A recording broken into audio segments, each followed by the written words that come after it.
For instance, the financial situation of the United States. When I talk to my conservative friends right here, they always tell me that the problem is high taxes, but they're wrong. Of course, high taxes are extremely high here in the United States. I give you that. You're right in that. But that's not the real problem. The real problem is not the high taxes themselves, but the fact that they are not even really funding the government. But even those high taxes, higher than a lot of places in the world, but even those taxes are really funding the government. So who's financing the government? Government is financed by treasury bonds, paper. And who buys the treasury bonds? Mostly the Fed. And how does the Fed buy them? By printing money. But what backing does the Fed have for that money being printed? The treasury bonds themselves. So basically, you finance the government by printing money out of thin air. Someone could ask,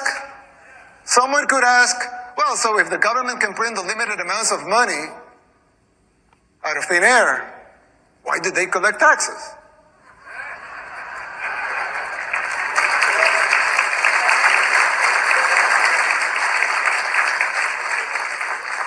I mean, in theory, it would make sense, right? If they can print unlimited amounts of money, why would they need taxes for? The answer is simple, but it's very shocking.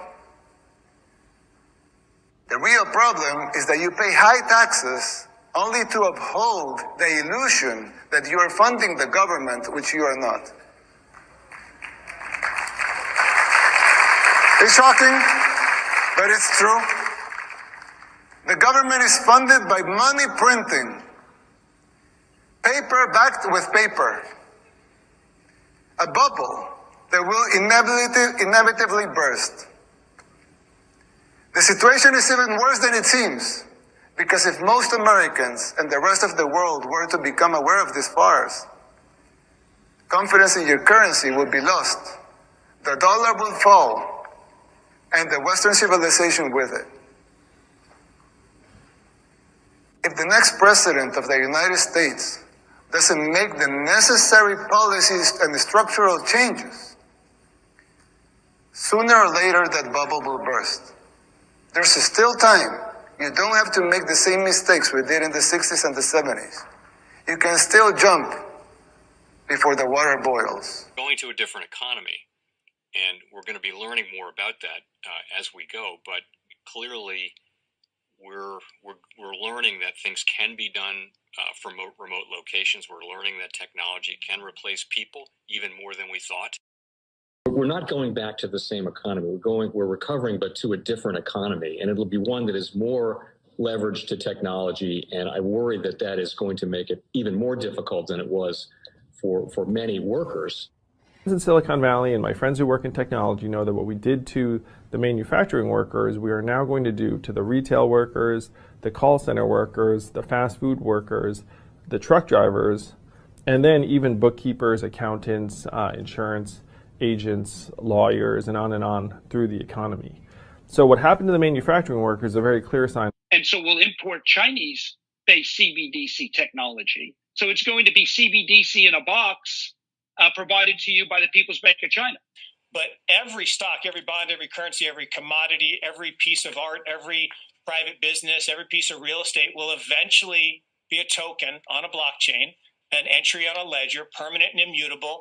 We will have truth instead of trust, and we will save over $7 trillion a year. 6 to 8% of global GDP is wasted by the friction of the trust industry that's necessary when you have dual entry accounting.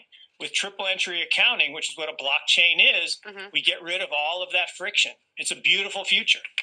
Like what you see in China and their social credit scoring systems, right? If we get identity wrong, it could be a tool to enslave humanity. And if we get it right, it could be a tool to liberate humanity. And as an American, I'm obviously rooting for the one that's on the side of freedom. Bitcoin is an international asset. And also, I do believe the role of crypto is it's digitizing gold. I actually believe this technology is going to be very important. Look at it. We have been part of a huge revolution in investing through ETFs. We believe that ETFs will be changing the whole way we invest. Many people still use it as a means, well, people are investing it for indexing. No, the majority of people who are putting money in in ETFs are active investors that are buying exposure. The entire bond market is being transformed as we talk right now. I believe the next generation for markets, the next generation for securities will be tokenization of securities. And if we can have that distributed ledger that we know every beneficial owner, every beneficial seller, we all have our code of who's buying, who's selling, instantaneous settlement. And think about it, it changes the whole ecosystem. Chinese bank ICBC has been hit by a ransomware attack, and the U.S. Treasury market, as a result of that, has been disrupted. This, according to the Financial Times. We're getting it more right now with Bloomberg's Sonali Basak. Sonali, what do we know? Listen, we have the Financial Times now reporting that ICBC, one of China's largest banks here, was hit with a ransomware attack. And remember, they're a very significant intermediary in the Treasury market. The SIFMA has told its members that this has been part of the reason here that the system is kind of clogged up, if you will, during that auction that we saw a little bit before. The attack had prevented ICBC, according to the Financial Times, from settling Treasury trades on behalf of other market participants. A large executive at a major bank also telling the paper that such a large party on the fixed income clearing corp creates major concerns, potentially impacting the liquidity of Treasury markets. Now, it was not just a poor auction. It was absolutely lousy, and when the dealers have to step in to save a treasury auction, that's a rare occurrence. And welcome to the Crypto Teacher. And guys, please like and subscribe if you do like what you're listening to. Please inform your friends and family and spread it all over social media. It is imperative that we get back to learning finances and understand how the world really works, because once we understand how the world really works, we understand that it is all planned out. Now, I want to thank those who purchased the books Cryptoteacher and the New World Order book. Remember, the New World Order book shows you how the world really works, and it is definitely time for you to wake up out of that sleep, especially in the times that we're in right now. And 2024 is going to be one of our most entertaining years. We have the presidential election. We have the drums are beating. We have the emerging markets going to be flipping the switch on the fourth industrial revolution. Now, we had the Fed signal rate cuts, but remember, guys, they haven't cut rates yet. So we know the master magicians are about to set up that distraction. So therefore, they can cut rates while we still have inflation. And in the fourth quarter, once the election is over, we know the movie begins. And also, guys, I want to thank those who purchased the 3 Kids books. It's time to re-educate. Also, much love to those who donate to the Cash App, Patreon. Much love. Keep it coming. Guys, if you're not a part of the Patreon, make sure you're donating to the channel through the actual Cash App. But guys, this next Bitcoin and crypto bull run is going to be a utility run. So you want to make sure you have the cryptos that have real utility. And much love to those who are shopping at both stores. Keep it coming. And of course, guys, we get into Bitcoin and cryptos first. Don't forget to like and subscribe to the channel. And right now, we have Bitcoin and crypto slightly up. We have the stocks flat. And this week is going to be a roller coaster ride. We know we have Jerome Powell in the house from the Fed. And I'll go over that later. And guys, we had crypto inflow to $2 billion in June. And then also, guys, today we have the Apple event. If something special comes out, I'll bring it to you because we know it's all about AI. Now, do not forget to pay attention to the actual indicators. We have yield rates right now slightly up. We have the dollar slightly up. We have volume and crypto up. We have Tether and USDC.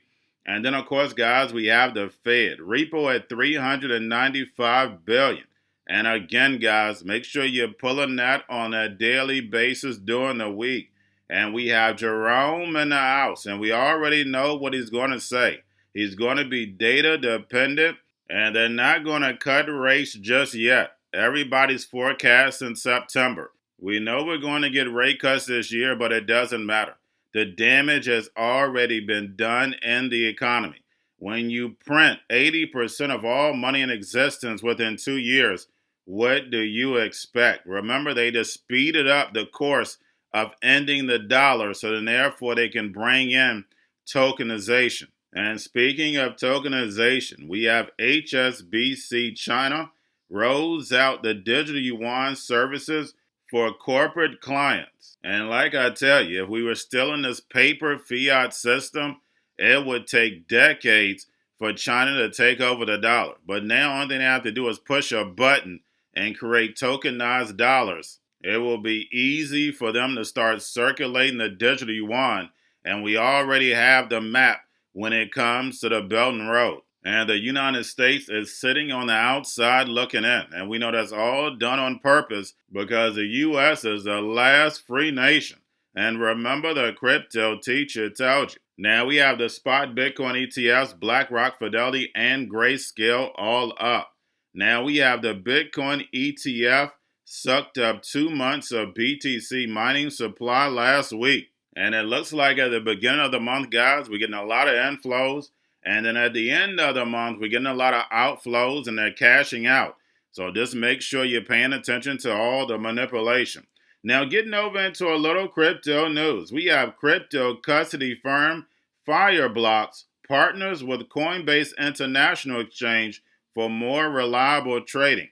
And we see all these big corporations for the fourth industrial revolution partnering, teaming up, no longer any competition, guys. Remember, competition is just an illusion for the sheep. These corporations work together. The illusion of choice. If we're both winning, we have no reason to compete. Remember, this is all about money and power. Now we have Intel and the African Development Bank to train 3 million citizens and 30,000 government officials on AI. And in the United States, there should be a national emergency because we know all these colleges, all these high schools, middle schools, and elementary schools should be trained on these robots, algorithms, and drones. So therefore, you stay in control. They only want a few people that understand the language. Remember, this is all about language. In order to communicate with these machines, you have to know their language. The same way when you look at the English language, it's encoded. And they've encoded a language for these machines. And you better get to knowing it, or the robots, algorithms, and drones are going to control you. And remember, the crypto teacher told you. And then lastly, guys, we have Fidelity International tokenizes money market fund on Jpmorgan's blockchain. And remember, Jpmorgan is building Federal Reserve 2.0 on blockchain. We had Franklin Templeton lead the way, and we know these rest of these corporations are going to follow because the central banks want everything tokenized. So an algorithm can run everything without a human involved. We see it with the stock market, and that's the reason why it's so important for you to understand this technology. So therefore, you don't fall for the devil's tricks. Remember, blockchain gives the NWO the all-seeing eye. They'll be able to know you better than you know yourself and run this global economy with a machine. And they haven't even turned on the supercomputers yet, which is going to change your reality. And remember, the crypto teacher told you, because he knows when it comes to the NWO, it's all planned out. But that's all I have for you. Don't forget about the books. Crypto Teacher and the New World Order book, plus the 3 kids books. It's time to re-educate. Also, new to cryptos, Coinbase, Bitrue, Binance. Do not forget book links and crypto links are in the description. The stock channel, guys. Don't forget to go like, subscribe, spread everywhere. You have your Kobo, your chip stocks, your banking, your gaming. While everybody's sitting at home, get home stocks, the Seaver, the biotech stocks. And while everybody's at home wishing they were still getting that free money, what are they doing? drinking and smoking weed. Don't forget about those stocks, and you have a wonderful day. The most powerful person in the world is the storyteller. The storyteller sets the vision, values, and agenda of an entire generation to come. Steve Jobs. And guys, you know I truly believe in this. When you look at the New World Order, they're the storytellers. And that's the reason why I wrote my New World Order book. But guys, now it's time to change the current generation. And I wrote 3 kids books. You know I love the Trinity because I understand the power that's in it. So I have 3 books. We have an opportunity to change the generation, to educate, not just me, but I want to show you that I take action on a daily basis. And I want you to take action on a daily basis. Whether it's your job, whether it's in your community, we have an opportunity right now to educate the masses. I posted this on my Twitter account. Please share, but this is a short clip of the 3 books. There's going to be a clothing line and action figures. Please get these books for your kids, nephews, cousins, friends, so therefore we can start the re-education now. Because as we see, the 4th Industrial Revolution foundation is definitely here. Robots, algorithms, drones, taking humanity out the picture. We have to re-educate. But let's get into the video. Part 1. King Joshua and Grandma Tam save the village. Part 2. King Joshua and Grandma Tam save New York from COVID-33. Part 3. King Joshua and Grandma Tam goes to China. It's mandatory to get part 1, part 2, and part 3 of this series. It's time to re-educate Generation Z.